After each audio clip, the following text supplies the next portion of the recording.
Bapak Ibu yang dikasihi Tuhan Yesus, kita bertemu di minggu yang pertama bulan April tanggal 4. Dewasa ini di seluruh dunia ada lebih dari 1 miliar orang mengaku memeluk agama Kristen dengan berbagai alirannya.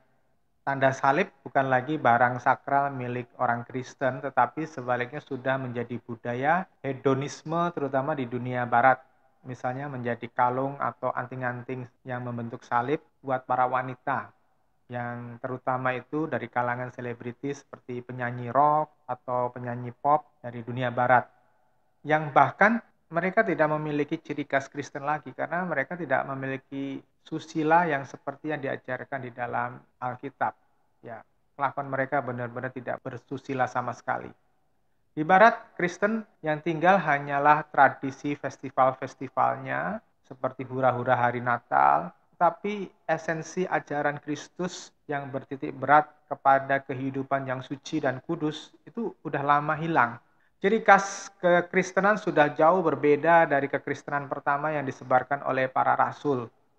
Sejak kekristenan disahkan menjadi setara dengan agama Romawi kuno melalui traktat atau Edik Milan yang dikeluarkan oleh Kaisar Konstantin Agung pada abad keempat dan menjadi agama resmi negara pada masa Kaisar Theodosius, maka kekristenan berubah menjadi agama yang formal, berubah sama sekali daripada yang pernah diajarkan atau diperkenalkan oleh para rasul.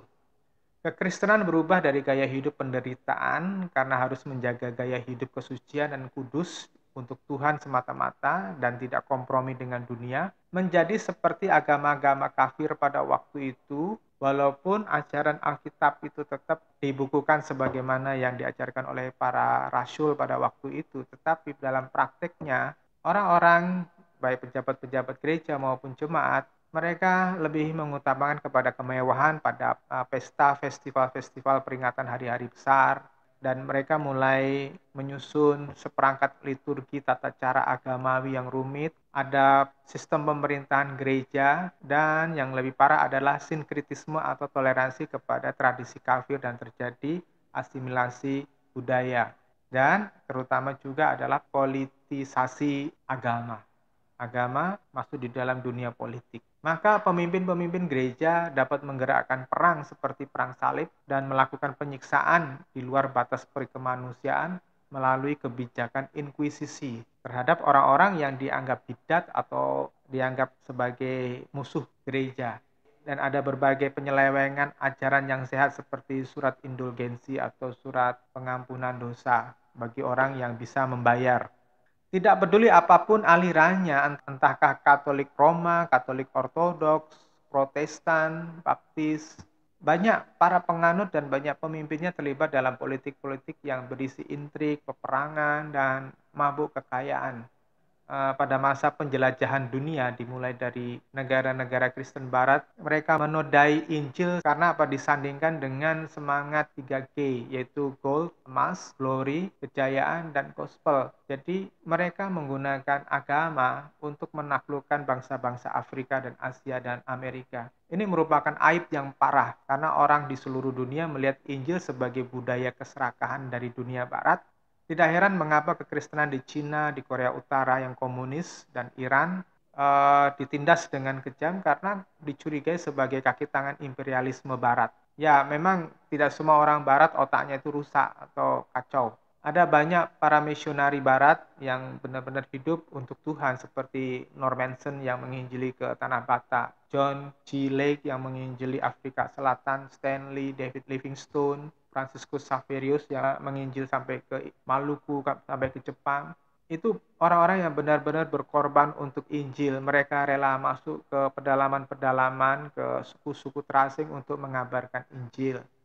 Di abad 20, kekristenan mengalami serangan berikutnya ketika ketamakan manusia itu tidak dapat lagi disalurkan melalui kolonialisme, penjajahan, imperialisme, seperti sebelum Perang Dunia yang Kedua, ya, seperti sebelum 1945, tetapi muncul dalam bentuk yang lainnya. Ketika dunia barat dibuat kagum dengan kemewahan dan kesenangan yang ditawarkan melalui booming ekonomi dunia, era setelah Perang Dunia Kedua, makin banyak orang kaya, makin banyak orang makmur, makin banyak orang yang senang dan gereja mendapat suatu tanda-tanda yang baru, yang mereka mendapatkan mujizat, mereka mendapatkan kuasa-kuasa ajaib secara mistis. Semuanya itu melahirkan euforia baru.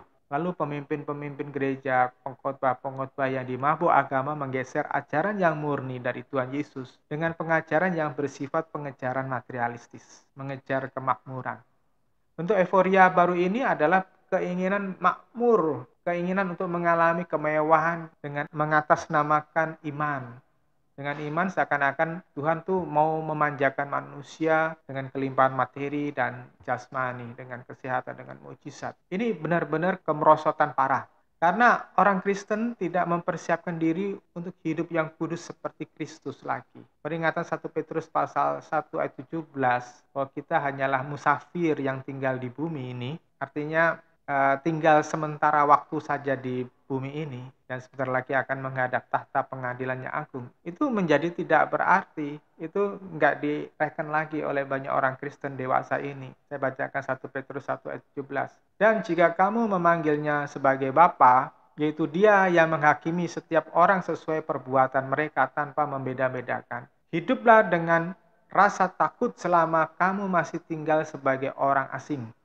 Yang dimaksud di sini sebagai orang asing adalah selama hidup di dunia ini. Khotbah saya kali ini mengambil topik menjadi seperti Kristus. Ketika seorang ahli Taurat bertanya kepada Tuhan, Guru, aku akan mengikuti engkau kemana saja engkau pergi, di Matius pasal 8 ayat 19. Nah, Tuhan Yesus menjawab di ayat yang ke-20, serigala mempunyai liang dan burung mempunyai sarang, tetapi anak manusia tidak mempunyai tempat untuk meletakkan kepalanya. Kenapa si ahli Taurat tadi ingin mengikuti Tuhan Yesus? Apakah dia menangkap misi visinya Tuhan? Menurut saya enggak. Ya enggak. Dia enggak menangkap itu. Sebab bahkan murid-murid Tuhan pada waktu itu 12 rasul dan banyak orang yang mengikuti dia sampai 100-an lebih itu ya. Pada waktu itu belum menangkap maksud kedatangan Tuhan sampai pencurahan Roh Kudus di dalam Kisah pasal yang kedua. Mereka semua itu sama, salah mengerti tentang siapa sesungguhnya Mesias dan apa misinya Mesias. Dan mereka hanya mau memanfaatkan Tuhan buat kepentingan pribadi mereka.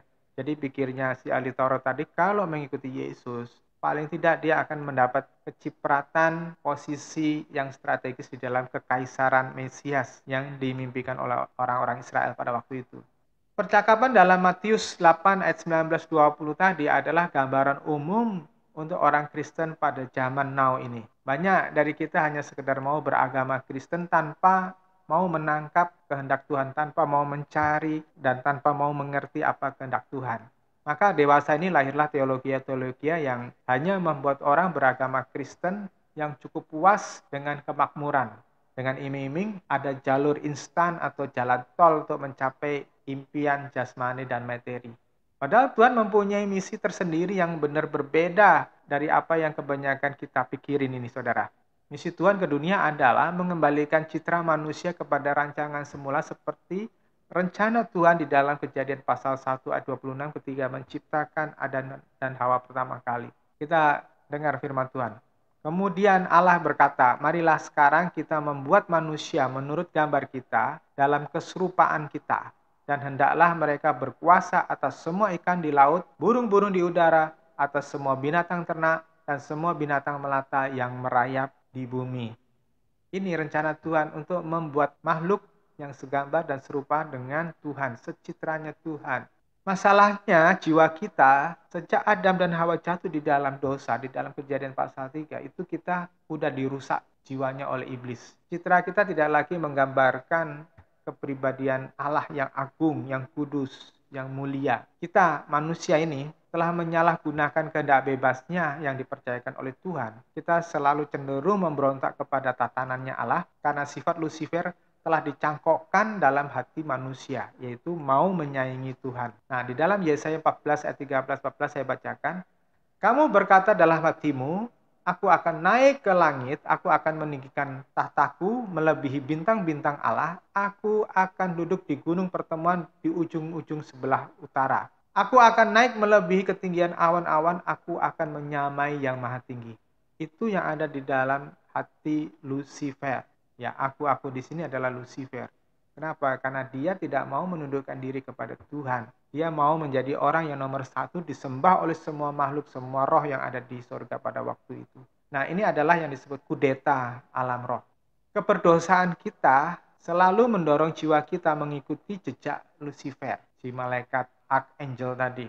Padahal untuk layak disandingkan dengan Allah, hidup bersama di dalam surgawi, ya, melayani yang maha tinggi, manusia itu tidak bisa memakai karakter, kebiasaan, dan cara berpikir yang lama yang masih dipengaruhi oleh dosa. Manusia harus disamakan kondisi jiwanya dengan kondisi anak Allah, Tuhan Yesus Kristus, yang kudus dan berkenan kepada Bapa. Sebagaimana tuntutan di dalam 1 Petrus pasal 1 ayat 15-16, saya bacakan. Tetapi hendaklah kamu menjadi kudus di dalam seluruh hidupmu sama seperti Dia yang kudus, yang telah memanggil kamu, sebab ada tertulis kuduslah kamu, sebab aku kudus. Maka di dalam 1 Yohanes 2 ayat 6 dijelaskan dan dikatakan dengan jelas. Saya akan memberikan 4 terjemahan, pertama dari AYT. Orang yang mengatakan bahwa ia tinggal di dalam Allah, ia harus hidup sama seperti Yesus hidup. Kalau di dalam terjemahan baru saudara, barang siapa mengatakan bahwa ia ada di dalam Dia, maksudnya Tuhan Yesus, ia wajib hidup sama seperti Kristus telah hidup. Nah, kalau di dalam terjemahan NET bahasa Inggris, the one who says he resides in God ought himself to walk just as Jesus walked. Kalau di terjemahan NIV, whoever claims to live in him must walk as Jesus did. Nah, saudara, saya meneliti bahwa dalam bahasa aslinya, dalam bahasa Yunani, hidup seperti Kristus berasal dari frase autos peripaten yang artinya seperti Tuhan berjalan. Ya, maka NIV maupun NET itu tidak salah untuk menerjemahkan berjalanlah seperti Tuhan Yesus berjalan, ya. Nah, pertanyaannya adalah bagaimana Tuhan itu berjalan? Bagaimana Tuhan menjalani kehidupan ini? Nah, perhatikan baik-baik apa yang saya jelaskan berikut ini. Ada 3 jalan hidup Tuhan Yesus yang dipilih oleh beliau saat menjalankan tugasnya sebagai manusia penebus. Yang pertama, Tuhan Yesus berkata di dalam Yohanes pasal 4 ayat 34, makananku ialah melakukan kehendak Bapa dan menyelesaikan pekerjaannya. Terus yang kedua, saya kutip dari Matius 26 ayat 39. Sekiranya mungkin cawan ini berlalu daripadaku, tetapi janganlah seperti yang ku kehendaki, melainkan seperti yang engkau kehendaki. Kemudian yang ketiga, saya kutip dari Matius pasal 8 ayat yang ke-20. Anak manusia tidak memiliki tempat untuk meletakkan kepalanya. 1. Bapak Ibu, Tuhan berkata di dalam Yohanes pasal 4 ayat 34, makananku ialah melakukan kehendak Bapa dan menyelesaikan pekerjaannya. Ada 2 hal yang diungkapkan Tuhan dari Yohanes pasal 4 ayat 34 tentang bagaimana berkenan kepada Bapa. Yang pertama, melakukan kehendak Bapa. Orang Kristen awal, orang Kristen mula-mula, mulai pada abad ke-6 setelah generasi muridnya murid para rasul sudah meninggal, mengartikan melakukan kehendak Bapa itu dengan cara hidup selibat, mengasingkan diri, mematikan hawa nafsu dengan tidak menikah, dan menjauhkan diri dari keinginan memperkaya diri. Orang-orang yang tersentuh dengan motivasi selibat tadi berkumpul di biara-biara yang terasing hanya supaya hidup untuk berkonsentrasi dalam doa, bermeditasi pada firman Tuhan, dan mereka hidupnya rutin seperti itu dari waktu ke waktu, dari pagi hingga malam seperti itu. Pada zaman penginjilan dunia, mulai dari abad 17 sampai 19, ketika teknologi masih terbatas pada waktu itu, gereja mengirimkan orang-orang muda yang penuh semangat menuju berbagai belahan dunia untuk memperkenalkan Injil kepada masyarakat dunia. Beberapa dari mereka malah sampai kehilangan nyawa di ladang penginjilan. Waktu saya ke Papua, teman-teman di sana menceritakan pulau pertama di seberang tanah Papua asli, di mana penginjil barat itu mendarat pertama kali, dan diceritakan bahwa dari situ mereka mengirim orang-orang masuk ke pedalaman, dan banyak dari mereka yang dimakan oleh orang-orang Papua asli pada waktu itu yang masih kanibal. Nah, apakah mengkonsentrasi diri hanya untuk berdoa dan bermeditasi seperti orang-orang pada abad awal dengan bermeditasi pada firman Tuhan, berdoa di biara-biara adalah yang dikehendaki oleh Bapa? Atau apakah menginjili ke pelosok-pelosok sudah merupakan melakukan kehendak Bapa atau belum? Saudara, ketika Martin Luther melancarkan gerakan reformasi di abad 15 yang melahirkan para pria yang berkeluarga, mempunyai istri dan anak, tetapi mereka memberi diri melayani jemaat Tuhan. Mereka hidup sederhana dengan tulus, memberi teladan, memimpin jemaat, hidup kudus, hidup yang hanya untuk Tuhan. Nah, kita punya orang-orang besar di dalam sejarah seperti John Wesley, John Knox, Jonathan Edwards, dan lain-lain. Mereka pendeta-pendeta yang benar-benar tulus hidupnya hanya untuk Tuhan. Manakah dari semua contoh-contoh di atas tadi yang adalah sudah disebut melakukan kehendak Bapa? Bapak Ibu, mari kita lihat jalan hidup Tuhan Yesus selama tugasnya di dunia yang singkat pada waktu itu 3,5 tahun. Tuhan memang tidak menikah, beliau tidak membentuk keluarga, demikian juga Paulus. Tetapi kehidupan selibat tentu bukan tujuan ajaran mereka. Paulus mengatakan bahwa tidak menikah hanyalah untuk kepraktisan semata-mata, supaya bisa berkonsentrasi melayani Tuhan tanpa diribetin dengan masalah keluarga. Sehingga jika perlu mereka harus lari atau melarikan diri atau menghindari dari tangkapan musuh, mereka tidak kebingungan bagaimana harus menyelamatkan istri atau anak-anaknya dahulu. Karena kalau punya keluarga, itu keluarganya pasti akan jadi sandera. Ini hanya untuk soal kepraktisan saja, tapi bukan sebuah dogma yang harus diikuti.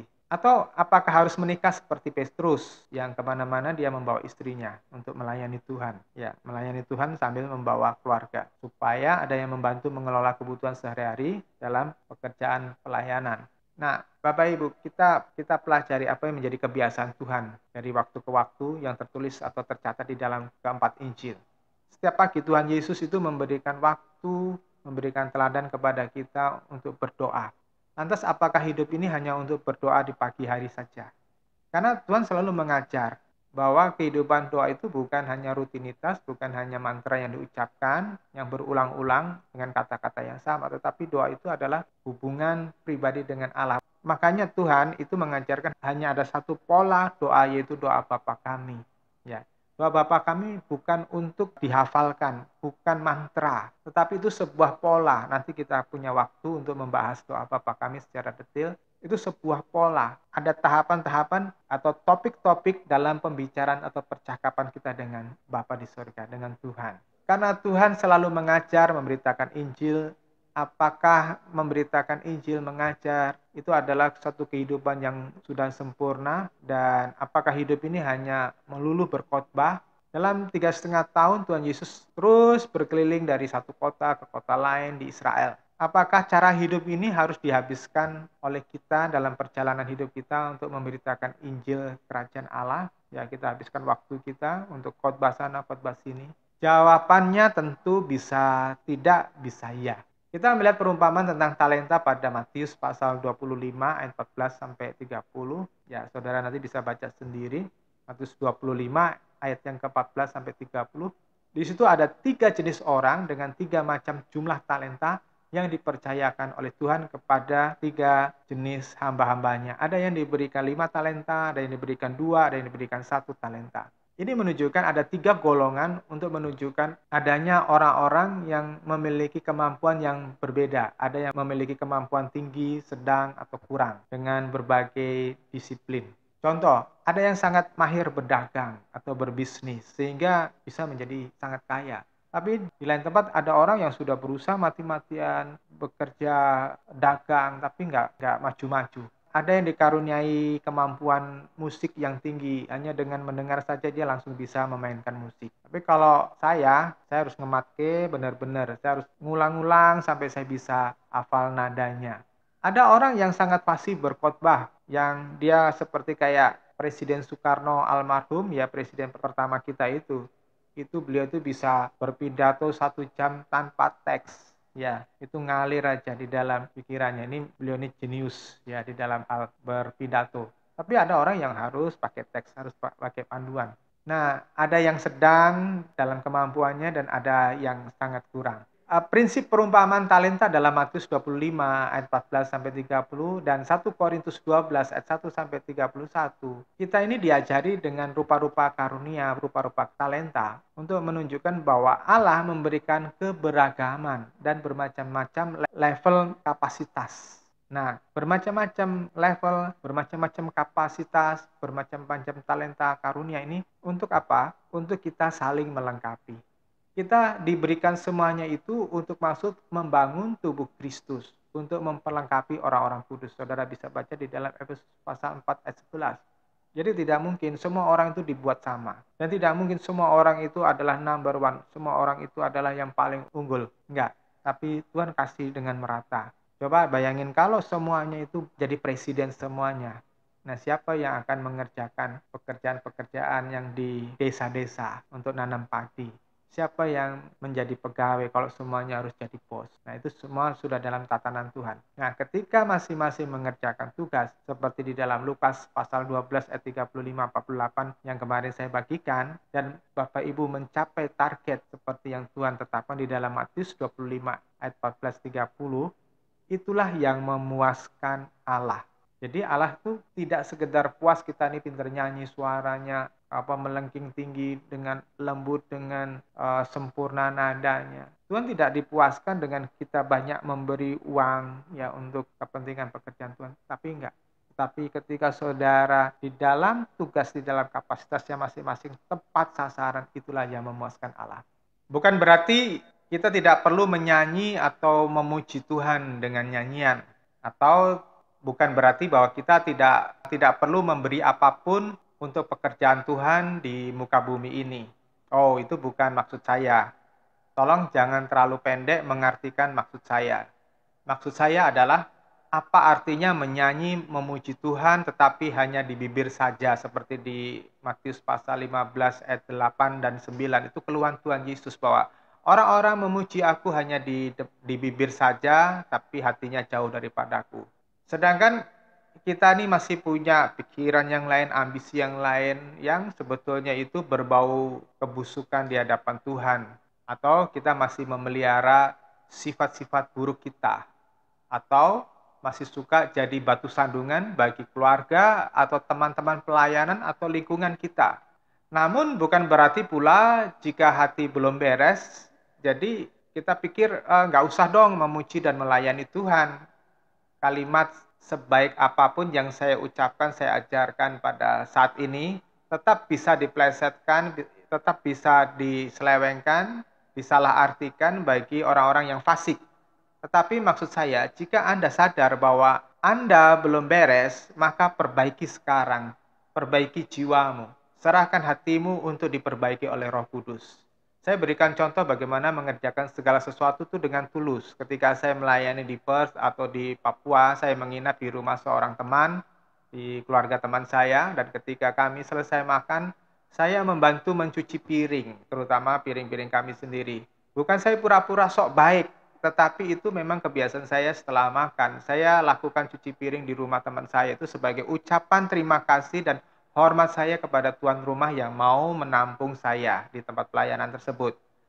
Nah, jangan kita menjadi orang yang tidak tahu berterima kasih sehingga menghadapi perumpamaan kacang lupa kulitnya. Berikan dengan tulus apa yang kita bisa berikan. Berikan dengan murni hati apa yang kita bisa kerjakan. Jadi melakukan kehendak Bapa yang menjadi nilai perkenanan Bapa tadi, ya itu ditentukan oleh seberapa rasa tanggung jawab kita mengerjakan apa yang ditetapkan Tuhan untuk kita masing-masing. Saya katakan berapa besar tanggung jawab Anda dan berapa besar rasa cinta Anda kepada Tuhan. Itulah yang dikehendaki Bapa. Bukan sekedar beragama Kristen atau sekedar jadi orang baik, bukan sekedar tidak melakukan kriminal, bukan sekedar hanya bermoral baik, nggak cukup di hadapan Tuhan. Maka Tuhan mengingatkan kepada kita, tepatlah mencapai sasaran yang dikehendaki Tuhan. Saya berikan sebuah contoh konkret tentang aplikasi talenta dalam kehidupan nyata. Saudara, bersamaan dengan lahirnya gerakan reformasi Martin Luther di Jerman, di kerajaan bagian di Jerman pada waktu itu, yakni di kerajaan Bohemian di kota Moravian, itu lahir komunitas Kristen yang mau sungguh-sungguh mengasihi dan melayani Tuhan.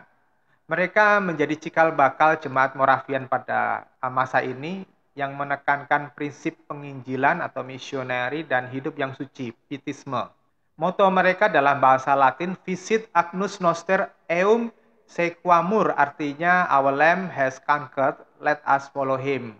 Ya, anak domba Allah kita telah menaklukkan, maksudnya menaklukkan segala kedagingan, menaklukkan dosa, kehidupan yang memberontak kepada Allah, maka marilah kita mengikuti dia. Nah, jemaat Moravian itu adalah hasil perjuangan seorang reformator yang tidak dikenal, yang hidup 50 tahun sebelum Martin Luther, yakni John Hus, yang menentang konsep purgatori dan surat indulgensi yang tidak alkitabiah pada waktu itu.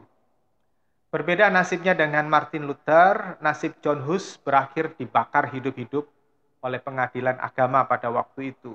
Tetapi legasinya, warisannya terus mengakar pada rakyat Bohemian yang kemudian melahirkan gereja Moravian, dan sensus tahun 2016 masih tercatat 1 jutaan orang anggotanya. Ciri khas jemaat Moravian adalah semangat menginjil.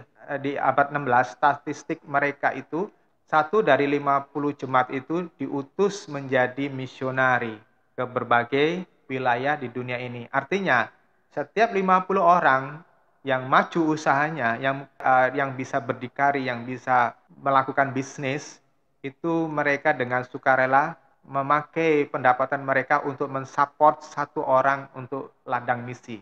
Nah, itu adalah pengertian talenta yang benar. Ada 1 orang melengkapi yang lainnya. Ya.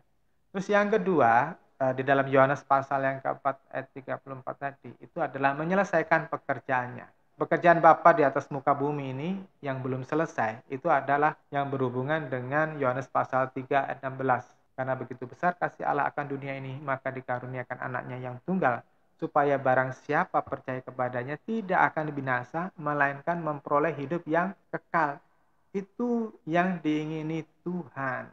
Saudara, menjadi keinginan Tuhan adalah supaya orang yang percaya kepada Yesus itu tidak binasa. Binasa di sini memiliki arti hidup yang tersiksa selama-lamanya di neraka, bukan hanya mati dikubur begitu. Ya, itu belum titik itu. Nah, Tuhan mau orang-orang yang diselamatkan itu masuk dalam hidup yang kekal, yaitu hidup selamanya di surga. Karena di dalam Yohanes 14 ayat 6, keselamatan itu hanya ada di dalam Tuhan Yesus, tidak ada di dalam yang lainnya. Tidak ada filsafat, tidak ada ajaran agama apapun yang bisa membawa seseorang itu datang kepada Bapa, diselamatkan, ya tinggal bersama dengan Bapa. Ya, filsafat, moralitas, agama hanya mengantarkan orang sampai kepada kehidupan yang baik, kehidupan moral yang baik. Tetapi untuk membawa lompatan yang tinggi sampai kepada Bapa, bersama-sama dengan Bapa, itu kita semua butuh Tuhan Yesus. Karena di dalam Tuhan Yesus, orang itu diubahkan hatinya, diberikan Roh Kudus untuk berubah, untuk mengalami kelahiran baru dari kodrat lama yang diikat oleh dosa, kemudian lahir memiliki kodrat ilahi. Dan itulah tujuan kedatangan Tuhan yang pertama kali. Pekerjaan Bapa yang didelegasikan Tuhan kepada kita itu disebut sebagai amanat agung di dalam Matius 28 ayat 19-20. Karena itu pergilah dan muridkanlah semua bangsa, baptislah mereka dalam nama Bapa dan Anak dan Roh Kudus. Ajarkanlah mereka untuk menaati semua yang aku perintahkan kepadamu, dan lihatlah aku selalu bersamamu bahkan sampai kepada akhir zaman.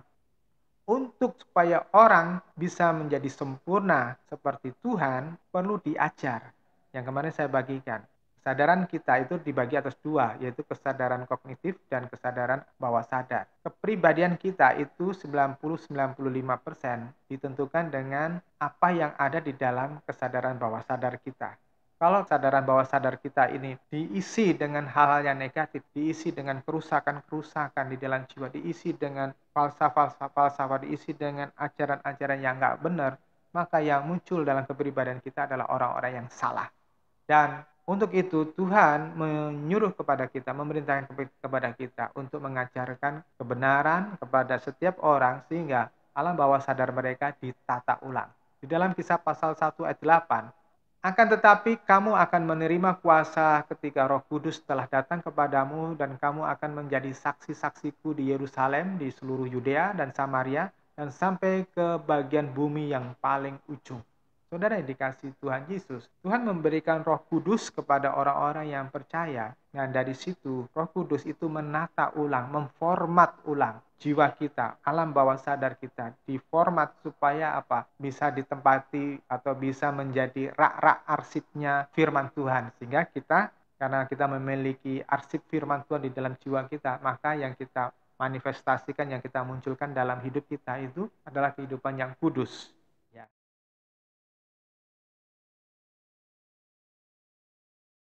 Bapak Ibu yang dikasih Tuhan, tadi saya bicara tentang ada orang-orang yang dipanggil Tuhan menjadi misionari, memberitakan Injil sampai ke pelosok-pelosok dunia. Apakah kita harus menjadi seorang misionari untuk menggenapi amanat agung tadi, untuk mengajar?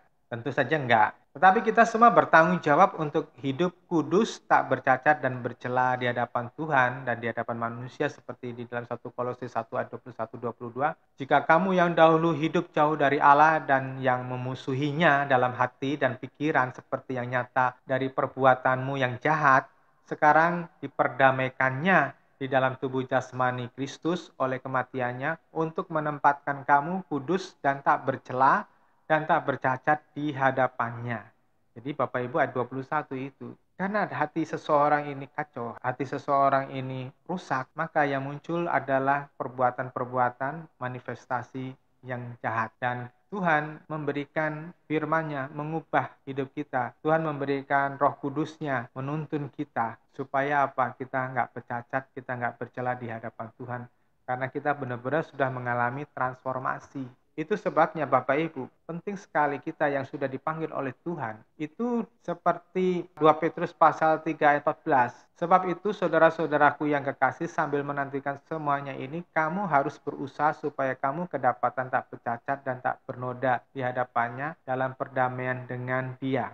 Kamu kedapatan tak bercacat dan bernoda. Itu sebuah perjuangan dalam hidup kita supaya kita bisa menunjukkan, menampilkan kehidupan yang tak bercacat dan tak bernoda di depan orang lain, dan itulah kesaksian hidup kita. Lebih daripada kesaksian verbal.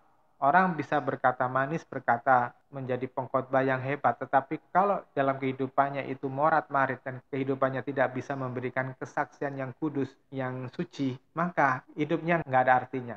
Kehidupan kudus, kehidupan yang tak bercela akan menjadi terang yang indah bagi orang-orang di sekitarnya.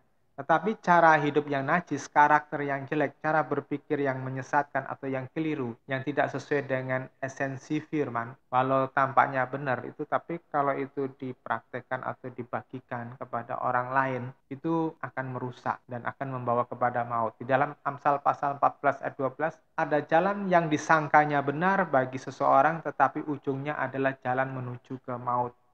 Ada jalan yang disangkanya lurus, tapi ujungnya maut. Bapak Ibu yang dikasih Tuhan, belajarlah mulai dari sekarang untuk engkau memikirkan benar-benar, untuk engkau menimbang-nimbang jalan mana yang benar di hadapan Tuhan.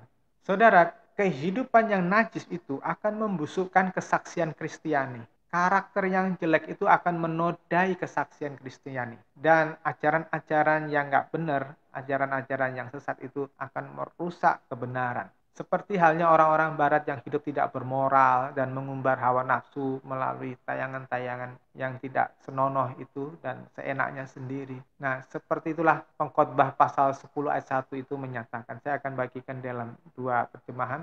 AYT berkata, lalat-lalat yang mati membuat urapan yang diracik menebarkan bau busuk. Begitu juga sedikit kebodohan dapat melampaui hikmat dan kehormatan.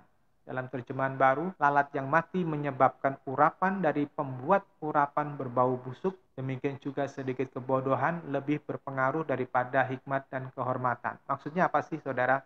Lalat mati. Saudara tahu lalat lah, kemarin saya bagikan. Lalat itu kan senangnya kepada yang busuk-busuk, kepada yang jorok-jorok. Di dalam kakinya itu menempel segala bakteri, segala kuman yang membawa penyakit. Apalagi kalau lalat itu mati, terus kemudian kecemplung kepada minyak urapan. Minyak urapan itu berbicara tentang pengajaran Kristen, ya, tercampur di situ. Maka apa yang terjadi? Walaupun itu dengan teologi yang canggih, teologi yang menarik perhatian, yang ditawarkan dengan luar biasa dan bisa menarik orang-orang untuk mengikutinya, tetapi tetap di situ adalah kebusukan yang membawa penyesatan. Nah, inilah yang disebut kebodohan. Kebodohan yang dilakukan oleh orang-orang yang serakah, dilakukan oleh orang-orang yang ambisius dan penuh dengan kedakian itu lebih berpengaruh daripada kebenaran yang sejati. Itu lebih menarik daripada kebenaran yang diterap dengan tulus, ya. Nah, Bapak Ibu, kehidupan yang tidak kudus akan menebarkan bau busuk. dan akan membuat orang menjauhi kebenaran. Orang tidak lagi tertarik kepada Kristus. Itu karena apa? Karena kelakuan banyak orang Kristen yang kacau. Coba sekarang kita lihat artis-artis orang Kristen itu, ataupun pejabat-pejabat Kristen, atau orang-orang kaya Kristen ini, kawin, cerai, selingkuh, nggak ada bedanya dengan orang kafir, dengan orang ateis. Ya. Yang kedua, Tuhan mengajarkan di dalam Matius pasal 26 ayat 39, sekiranya mungkin cawan ini berlalu daripadaku, tetapi janganlah seperti yang ku kehendaki, melainkan seperti yang engkau kehendaki. Kalimat di Matius pasal 26 ayat 39 adalah ucapan Tuhan Yesus saat menghadapi pergumulan yang berat antara mau jalan terus sampai ke Golgota atau berhenti sampai ke Taman Getsemani saja. Pergumulan itu terjadi karena Tuhan tahu bahwa apa yang akan beliau alami di beberapa jam kemudian adalah kejadian yang mengerikan. Dia sudah mengetahui, dia sudah melihat bagaimana cambuk Romawi yang ujungnya itu seperti kait itu akan menancap ke punggungnya, dan itu pasti akan sangat sakit sekali. Dia sudah bisa melihat bagaimana mahkota duri itu akan menancap dan merobek dahinya. Dia bisa melihat bagaimana dia tergantung di kayu salib dengan tangan dan kaki ditusuk. Ini suatu penderitaan yang mengerikan. Dan saya yakin tidak ada orang yang mau dibunuh seperti itu, disiksa seperti itu. Oke lah, orang menghadapi hukuman mati dengan ditembak atau digantung atau disuntik racun yang mematikan, oke, itu mereka masih sanggup menghadapinya karena hanya beberapa detik kematian. Tetapi kalau Yesus itu dari malam sampai pagi sampai maghrib dia mengalami penyiksaan, itu suatu penderitaan yang mengerikan. Nah, kita ini tidak dituntut untuk mengalami penderitaan seperti Tuhan Yesus. Tetapi jika 1 Yohanes pasal 26 tadi mengatakan bahwa orang percaya harus menjalani hidup seperti yang dijalani oleh Tuhan Yesus, maka penderitaan yang harus kita alami atau yang harus berani kita jalani adalah penderitaan ketika kita mau melepaskan hak, yaitu melepaskan hak untuk hidup bermewah-mewahan, berhura-hura, atau sekedar membuang uang yang berlebihan kita punya. Jika Anda adalah orang yang kaya, orang yang punya uang banyak, misalnya apakah perlu membeli mobil sport yang super mewah ya dan yang sangat mahal, atau membeli mobil yang biasa yang secukupnya, yang ya baik, mewah tetapi tidak terlalu mahal. Apakah perlu membeli jam tangan yang nilainya 100 juta atau cukup membeli jam tangan yang nilainya 10 juta. Ya, tergantung kepada tingkat sosial di mana saudara hidup. Apakah perlu membeli baju yang harganya 10 juta atau cukup membeli baju yang harganya katakan 500 ribu atau bahkan yang cukup 100 ribu. Yang lainnya, melepaskan hak untuk membenci. Kenapa? Karena Tuhan menyuruh kita mengampuni. Ketika Anda disakiti, ketika Anda diperlakukan dengan buruk, Anda bisa mempunyai hak untuk membalas, tapi Anda mengambil keputusan tidak mau membalas. Ya, karena mau melepaskan hak untuk pembalasan itu dan menyerahkannya kepada Tuhan. Melepaskan hak untuk mengumbar kebiasaan buruk yang merusak hidup seperti berjudi, mabuk, berzina. Karena kebiasaan-kebiasaan tersebut telah menjadi candu kenikmatan tersendiri kepada beberapa orang. Ya, ada beberapa orang itu tidak bisa lepas dari jinahnya karena begitu terikat. Ya, ada orang yang tidak bisa lepas dari mabuk minum-minuman keras. Ya, ada orang yang tidak bisa lepas dari judi karena itu menjadi daya tarik tersendiri. Ya. Nah, untuk melepaskan sifat-sifat yang buruk, ya seperti tukang gosip, pembohong, penipu. Pembohong ini ya sebentar-sebentar dia bisa ngomong gede, ngomong bohong, ngomong yang nggak benar gitu ya. Tapi kalau penipu ini adalah tukang menipu orang di dalam hal bisnis yang suka menggelapkan milik orang lain, ngutang nggak bayar, melarikan uang temannya dan sebagainya, itu penipu.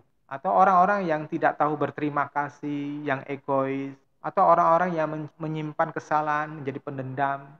Nah, sekalipun sifat-sifat tersebut itu melekat dan menjadi ciri khas Anda, ya, atau menjadi sifat khusus Anda, saudara, untuk ikut Tuhan Yesus, saudara harus melepaskan hak ciri khas tersebut dan menggantikannya dengan kehidupan yang benar di hadapan Tuhan.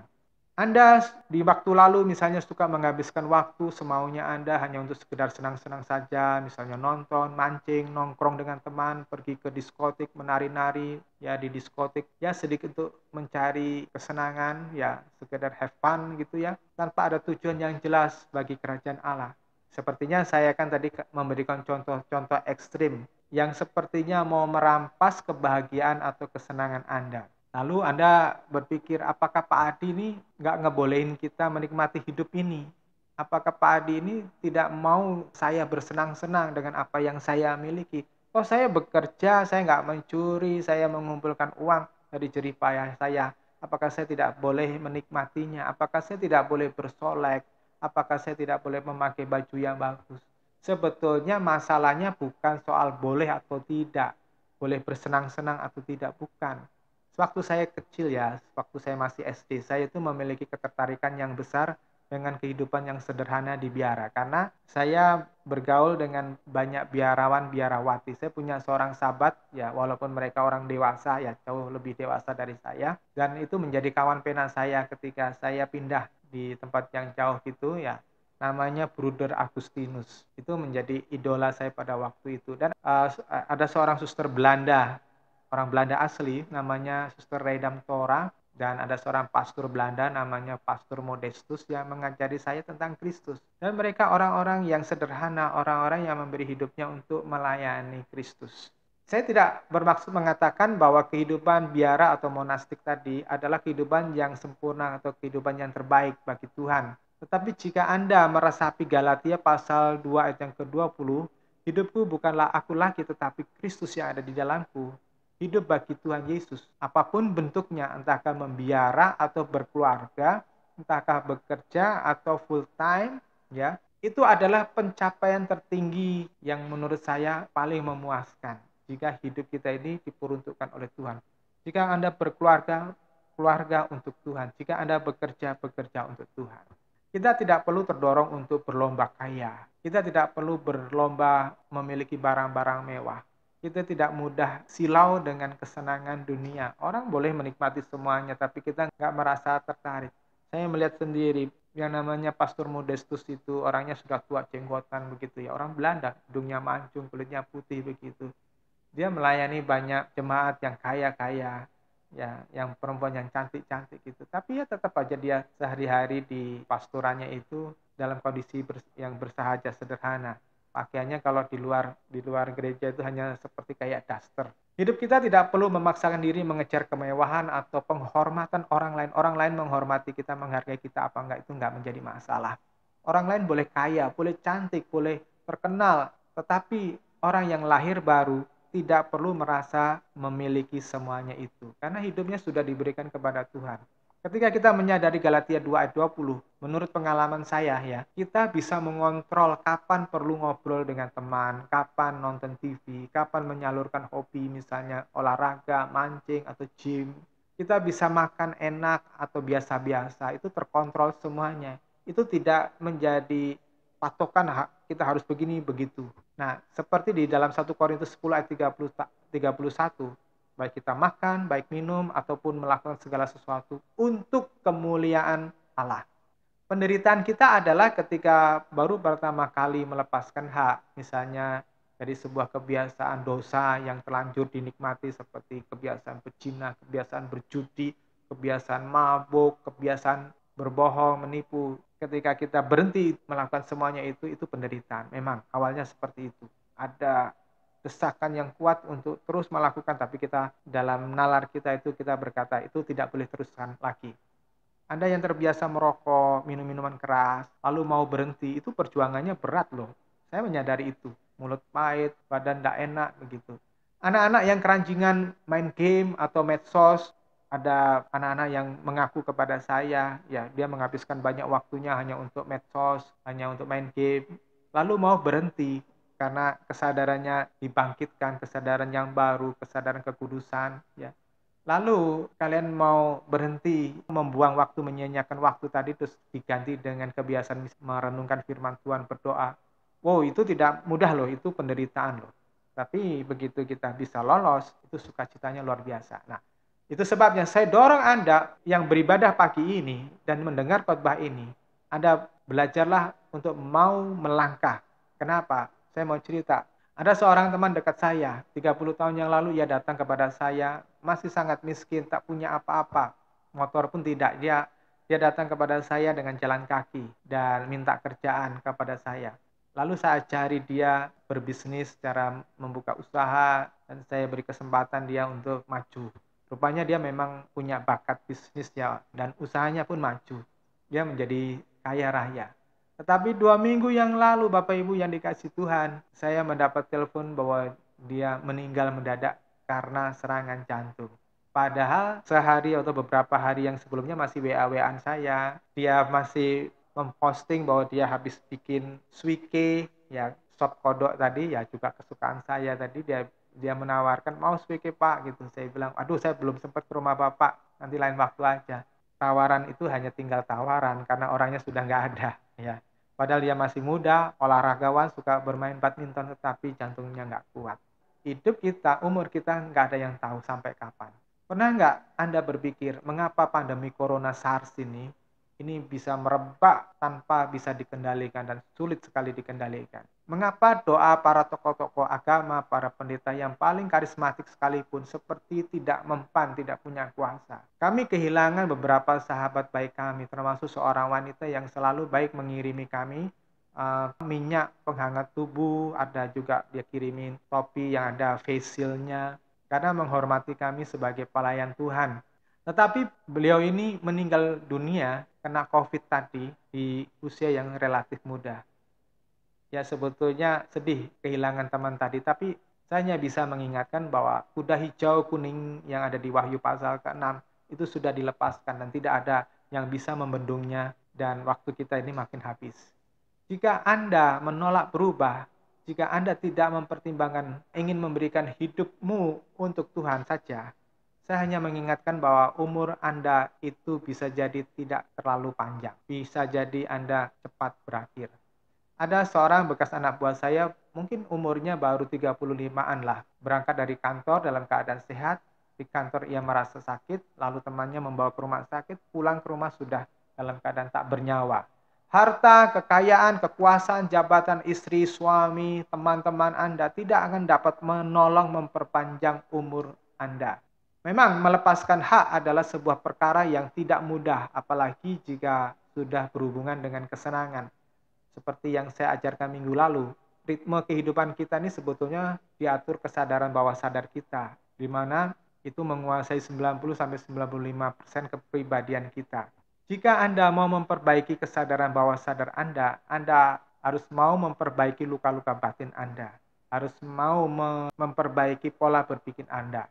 Yang saya yakin 100% akan berubah sekali, ya kehidupan Anda akan berubah jika Anda membereskan kesadaran bawah sadar Anda. Dengan cara apa? Melepaskan hak, melepaskan segala sesuatu yang tidak sesuai dengan firman Tuhan. Terus Tuhan juga mengajarkan hal yang ketiga, yang beliau berkata ketika ada seorang ahli Taurat itu bertanya kepada Tuhan Yesus tadi, saya mau mengikuti engkau. Terus kemudian Tuhan berkatakan tadi, anak manusia tidak memiliki tempat untuk meletakkan kepala. Bapak Ibu, di sini Tuhan mengajarkan apa? Tuhan tidak menggantungkan hidupnya semata-mata kepada materi dunia. Arti tidak memiliki tempat untuk meletakkan kepala. Di situ artinya itu dia nggak memiliki rumah untuk tempat tinggal. Tidak memiliki rumah untuk tempat beristirahat.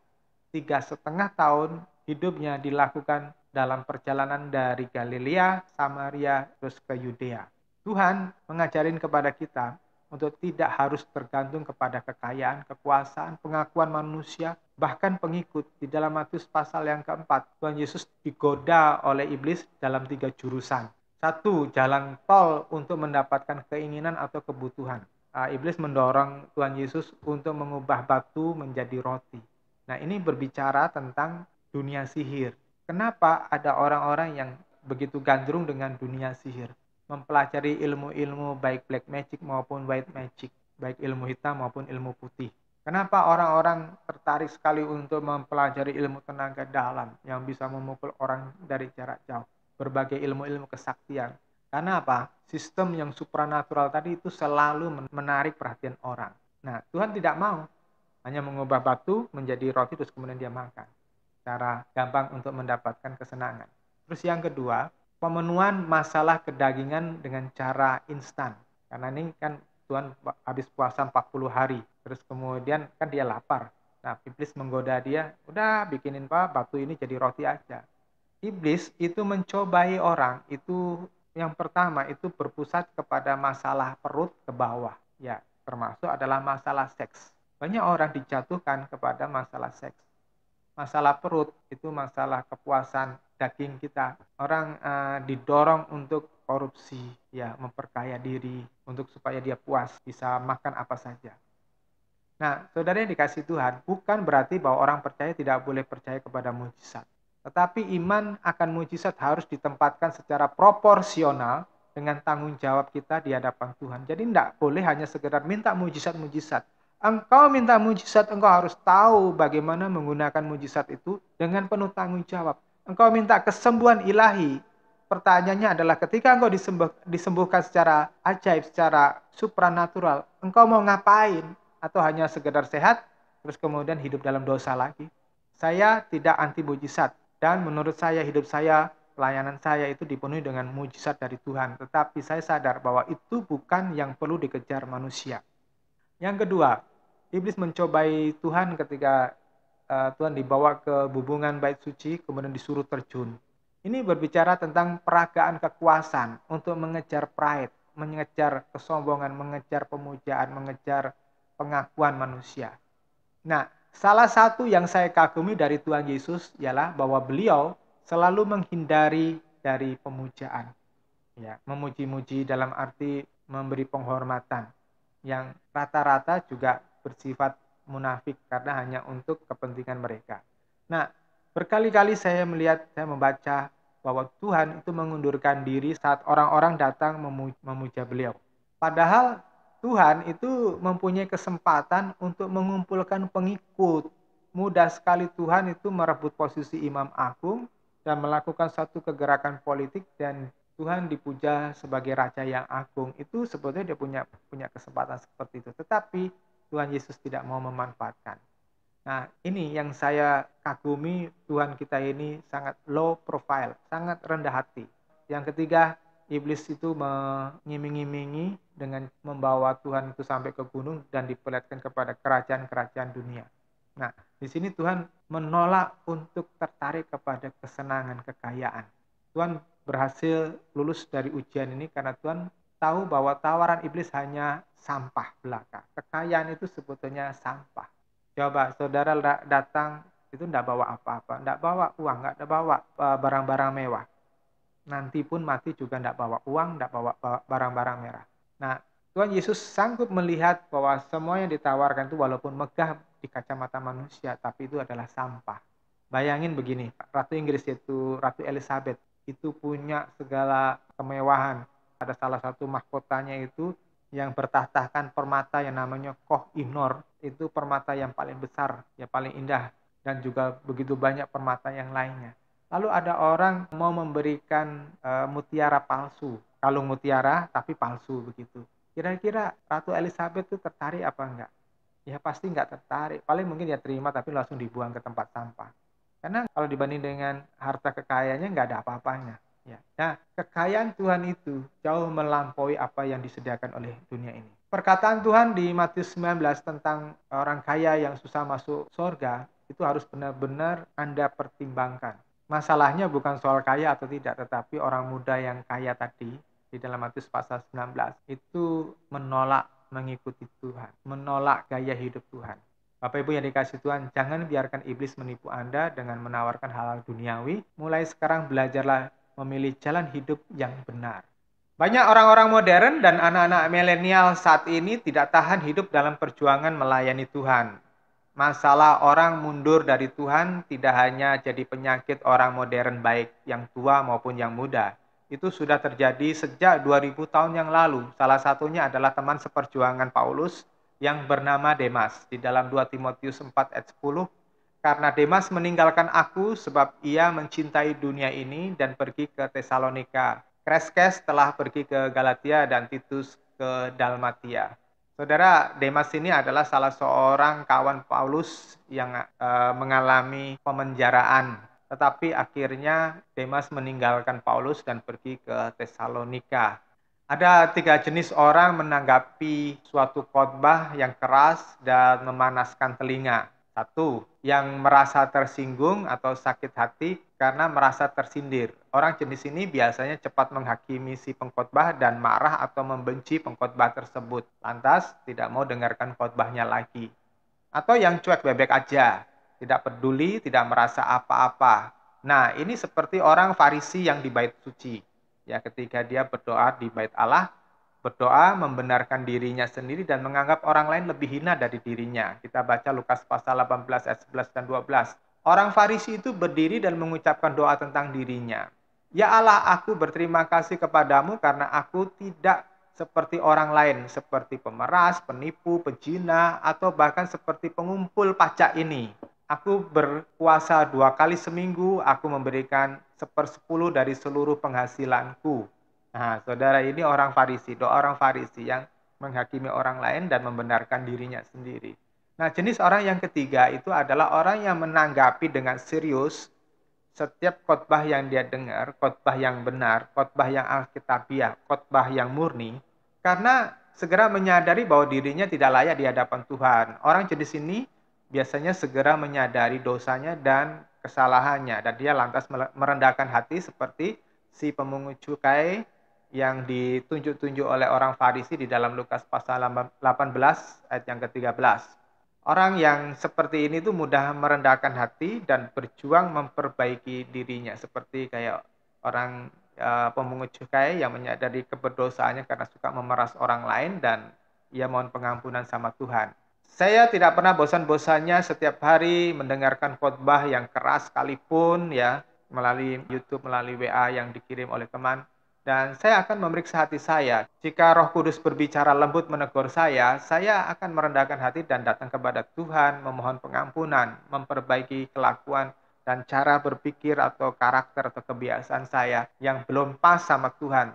Saya terus mengejar perkenanan Tuhan. Nah, saya menyadari masih banyak yang harus saya perbaiki, masih banyak yang harus saya kuliti. Saya menyadari bahwa pengadilan akhir di hadapan Allah nanti itu benar-benar tidak main-main. Dan saya tahu saya tidak boleh menganggap remeh hal ini. Saya tidak boleh menganggap remeh yang maha agung. Dan saya bagikan ini kepada saudara, supaya saudara juga memiliki kegentaran kepada Tuhan, kepada Allah yang dahsyat itu. Saya terus bagikan pesan ini kepada Anda dan sahabat-sahabat saya dimanapun mereka berada. Dan ada sekitar 100-an orang yang saya kirimi setiap kali selesai saya mengedit khotbah ini. Selama Anda tidak menolak saya, karena saya tidak mau Anda binasa. Saya bagikan supaya Anda bisa mendengarkan pesan-pesan supaya Anda tidak terbuang ke neraka di dalam kekekalan. Entah Anda bosan atau tidak, saya tidak peduli. Yang penting Anda harus selamat dari neraka. Nah, saya berharap dengan memperingati Paskah ini, ya Anda benar-benar bisa menghargai pengorbanan Tuhan Yesus. Saya pesan, jangan sia-siakan kesempatan. Saya bisa memberi nasihat ini. Maukah Anda hidup seperti hidup yang telah dijalani oleh Tuhan, yang telah diteladankan oleh Tuhan pada 2000 tahun yang lalu? Nah, kalau Anda mau, maka Paskah hari ini akan berarti bagimu dan engkau jiwamu aman. Tuhan Yesus memberkati. Amin.